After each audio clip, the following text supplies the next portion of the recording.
হাদিসে এসছে অনেকে কিয়ামতের সময় দুধ দহন করবে, ওই দুধটা নিয়ে আর ঘরে ফিরতে পারবে না। অনেকে বাজারে থাকবে, ওই বাজার নিয়ে আর ঘরে ফিরতে পারবে না। অনেকে গোসল করবে আর ফিরতে পারবে না। অনেকে ক্ষেত খামারে চাষ করতে গিয়েছে আর ফিরে আসতে পারবে না। যে যেই মুহূর্তে আছে এমন সাডেনলি আকস্মিক ভাবে কিয়ামতের বিভীষিকা গ্রাস করবে, আপনি কিছু বলেও যেতে পারবেন না কাউকে যে এটা সেটা। আল্লাহ বলেন যখন আসবে বলে কয়ে আসবে না, ভয়ঙ্কর ভাবে সেটা আসবে। কিয়ামতটা কেমন হবে, কিয়ামতের বিভীষিকাময় পরিস্থিতি আল্লাহ পিকচারাইজ করছেন। দেখুন আল্লাহ বলেন নফিখু ফিস-সূর, সিংহায় ফুৎকার দেয়া হবে। সিংহায় ফুৎকার কয়টা আমরা বিভিন্ন আলোচনায় বলেছিলাম, মোট তিনটা, বেসিক্যালি তিনটা। একটা হচ্ছে নাফখাতুল ফাজা, দেয়ার সাথে সাথে লন্ডভন্ড সব মানুষ ভয়ে তটস্থ হবে। 2 নাম্বার হচ্ছে নাফখাতুস সাঈক, ওই সিংহার ফুৎকার সব মারা যাবে, ইভেন ইসরাফিল নিজেও ফুৎকার দিয়ে মারা যাবে। এরপরে আল্লাহ তাআলা ইসরাফিলকে জীবিত করবেন, সে জীবিত হয়ে আরেকটা ফুৎকার দিবে, তখন সবাই উঠবে। তো এই ফুৎকারটা কোন ফুৎকার? 3 নাম্বার ফুৎকার, the last whistle of the trumpet. যখন সিংহে ফুৎকার দেয়া হবে, ফাইদা হুম মিনাল আজদাসি ইলা রাব্বিহিম ইয়ানসিলুন। ফুৎকারটা কিভাবে দিবে? হাদিসে এসেছে আল্লাহ তাআলা এই ইসরাফিল ফেরেশতাকে শুধু তৈরি করেছেন একটা বাঁশিতে ফু দেওয়ার জন্য, আর কোনো কাজ নেই। This is the only job specification of Angel Israfil আলাইহিস সালাম। ওনার কাজে একটাই। বিশাল আকৃতির এই ফেরেশতা, তাকে সৃষ্টি করার পর থেকে তার 2 ঠোঁটের মাঝখানে এই বিউগল বা ট্রাম্পিটটাকে, হুইসেলের বাঁশিটাকে রেখে তিনি আরশের দিকে তাকিয়ে আছে, যাতে আল্লাহ তাআলার আদেশ আসার পরে এক মুহূর্ত, চোখের পলকও যাতে দেরি না হয়। কখন আল্লাহ বলবেন সাথে সাথে হুইসেল দিবেন। আল্লাহু আকবার। হুইসেল দেওয়ার পরে 3 নাম্বার হুইসেলের কথা এখানে উদ্দেশ্য। দেওয়ার পরে কি হবে?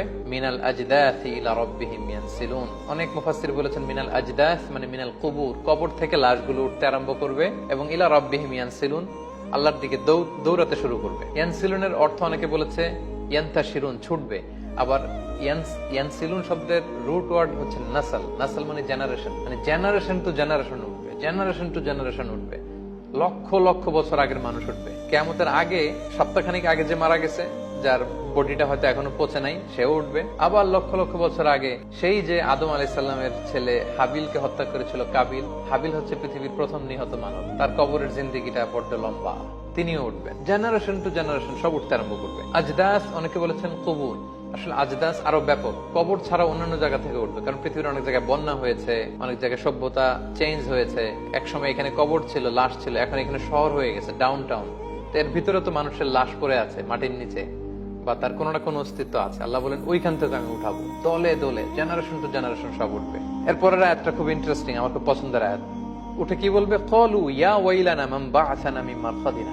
ইয়া ওয়াইলানা, আফসোস, মান বা'আসানা মিন মারকাদিনা, কে আমাদের ঘুম ভাঙালো রে, কে আমাদেরকে উঠালো? সবাই অদ্ভুত, মানে কি যে হয়েছে টেরই করতে পারবে না। মাঝখানে আমরা যখন গভীর ঘুমে আচ্ছন্ন থাকি, কেউ হুট করে আমাদেরকে বড় আওয়াজে ডাক দিলে আমরা উঠে এখনো সম্বিত ফিরে পাইনি, কেমন যেন আমরা কি কি বলতে থাকি, তাদের অবস্থা এরকম হবে। কে আমাদেরকে উঠালো? হাজার হাজার মানুষ এটা বলতে আরম্ভ করবে। হাযা মা ওয়া'দার রহমান, এটাই সেদিন যার প্রতিশ্রুতি রহমান দিয়েছিলেন, আল্লাহ দিয়েছিলেন। ওয়াসাদাকাল মুরসালুন, রাসূলরা ঠিকই বলেছেন। এই কথাটা আসলে কে বলবে? তাফসীরে 3টা কথা এসেছে। এক, হাজার হাজার মানুষ উঠার পরে প্রশ্ন করে তারা নিজেরাই বলবে, যখন হুশ ফিরে আসবে, আরে তাই তো, ওই যে নবীরানা বলতো যে একদিন নাকি বিশাল সাউন্ড এসে সিঙ্গার ফুৎকারে সবাইকে উঠানো হবে, বিচার করা হবে, আজকে তো বোধহয় ওই দিন। তাহলে কোরআনে যা এসেছিল তা তো ঠিকই, আল্লাহ যা বলেছিলেন তা তো ঠিকই বলেছিল, রাসূলরা যা বলেছিল ঠিকই।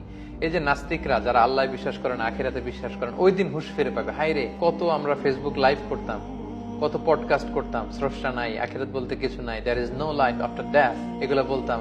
ওই দিন ঘুম থেকে ওঠার পরে নাস্তিক গুলো বলবে, ওহো, তাহলে তো ঠিকই যা যা শুনতাম কোরআনের আয়াতে তাই তো ঘটছে, রাসূলরা যা বলেছিল তাই তো হচ্ছে, আলেমরা, স্কলাররা যা বলেছিল শেষমেশ এটাই সত্যি হয়ে গেল। হায় হায়, আমরা তো বিপদে পড়লাম। এই ঘটনাটাই ঘটবে। লক্ষ লক্ষ মানুষ উঠে বলবে, মান বা'আতানা মিন মারকাদিনা হাযা মা ওয়া'দার রহমান ওয়া সাদাকাল মুরসালুন। তাহলে এক তাফসীর এসেছে নিজেরাই হুশ ফিরলে বলবে, আরেক তাফসীর এসেছে একদল বুঝতে পারবে না কি, আরেক দল বলবে, আরে এটাই ওই যে কিয়ামত শুনতা, কিয়ামত। রাসূলরা যে বারবার বলতো, দাওয়াত দিত, আলেমরা বারবার বলতো, দাঈরা যে বলতো, স্কলাররা রিমাইন্ডার দিত, আজকে সেই রিমাইন্ডারের বাস্তব। আরেক তাফসীরে এসেছে না, ফেরেশতারা বলবে। সব মানুষ পাগলদের মতো হয়ে যখন বলবে, কিরে আজকে কে ভাঙালো আমাদের ঘুম, লক্ষ লক্ষ মানুষ হবে মাটি থেকে শুধু উঠছে আর উঠছে, এটা কি?